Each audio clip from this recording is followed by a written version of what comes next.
Good morning, ladies and gentlemen. David Tatar, straight from Trixel sport event, and with me, Will Tackett. Will, thank you very much for coming. Yes, well, I know you must be an avid traveler. You had to come all the way across the pond to see us here in Coventry. I'll give you some fill to say. Tell me why we have an opportunity to speak today. Yeah, so the Trixel event is an ADCC event, and I'm the co-main event, or the main event, but the second to last match of the day. I have a super fight. It's an ADCC rules, which, if no one knows what that is, ADCC is like one of the largest organizations in all of jiu-jitsu. They do the no-gi submission grappling, and it's underneath those rules. We have Marius, the head ADCC ref, that's helping run the event and do a lot of the reffing and things like that. So he reached out to me for a match, and I couldn't say no. It's a great opportunity. Yeah, definitely. Well, Will, I need to ask, what's your experience in terms of martial arts or jiu-jitsu in general? How long have you been training for? So I've been training since 2009. I'm 22 years old, so I started at 8, and pretty much my whole life. I really didn't do any other sports besides jiu-jitsu growing up. I was homeschooled, so on all my free time, I just did jiu-jitsu. So jiu-jitsu all life. Yeah, it sounds great. So no experience in punching sports whatsoever? I did a little kickboxing when I was younger because the academy that I did jiu-jitsu at, they had a Muay Thai class on the side that I would do occasionally, but I stopped doing that when I started pursuing jiu-jitsu professionally. Yeah, well, that's great.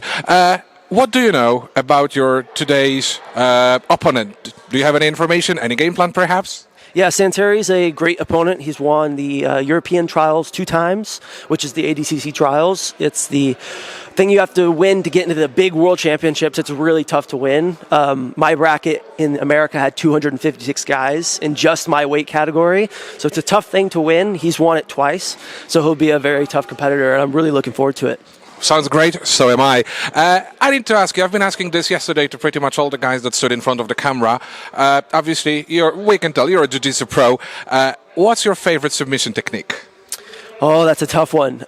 Normally my favorite submission is the one that I can get, but if I had to pick a favorite, I love the arm triangle choke. It's like a submission with their shoulder and your shoulder on the other side of their neck using your arms. Okay, I'm really looking forward to see one today, hopefully. Fingers crossed for you. And on the side of that, well, obviously martial arts are becoming really big nowadays. You know, with the development of UFC, the MMA as such, I think people also started paying a bit more attention to jiu-jitsu, to grappling-related sports. Who would be your favorite martial artist of your time, your idol perhaps?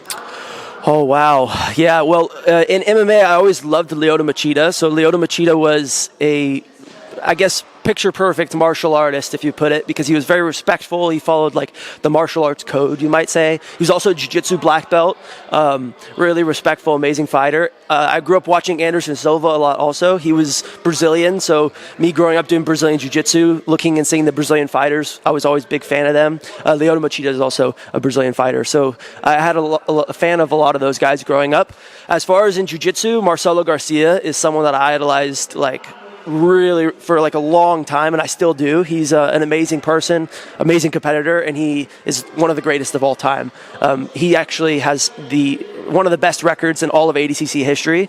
So competing in ADCC rules today, so trying to chase Marcelo's record and hopefully one day break some records too. So myself. Well, yeah, keep fingers crossed for you, mate. Do you know anything about Sambo? Because I'm assuming you know what the UFC is, you follow UFC possibly at some point, so you must have noticed that there is a lot of people with Sambo background coming into the game. How do you see it comparing to Brazilian Jiu-Jitsu that you've been training for so long? Yeah, so Sambo is better in jiu-jitsu in some ways and worse than jiu-jitsu in others. And I would say it's better in jiu-jitsu in the ways of, like, it has a lot of takedowns involved, a lot of good control positions, so it works really well for MMA. Jiu-jitsu's a little bit far behind in that instance because used to the rules allowed like more guard pulling and things, but now with ADCC rules, you can't just pull guard in the finals of your match. You have to wrestle. So the wrestling is starting to evolve, but Sambo's quite a bit ahead in those scenarios. So as far as MMA, it works really well. And Sambo's a great sport. It's tough. It's hard. Oh, definitely. Are you thinking of giving a go to Sambo at some point? I have trained Sambo at some Sambo gyms here and there. Yeah, I have. It's fun. It's a lot of fun. But I'm going to stick to jiu-jitsu. Yeah, that's what I'm good at. Loyal Will love that. Well, a bit on the other side, How do you like the English weather? It's a lovely cold day in November, so tell me your impressions on that. Yeah, I'm trying not to shiver as I talk right now, honestly. But yeah, it's been good. I've been to UK a few times, and the weather seems to always be the same, kind of wet and cold. But yeah, it's been fine. It's a little cold in where I'm from right now too, because it's entering into the winter time. But yeah, I just got to layer up and warm up before the matches. Oh yes, you will definitely be warm during the match. Well, thank you very much for your time. I appreciate it. Thank you. All the best for later on today, and I'm really looking forward to see your fight. Thank you. Yes, sir. For Trixel Sport, David Tatar.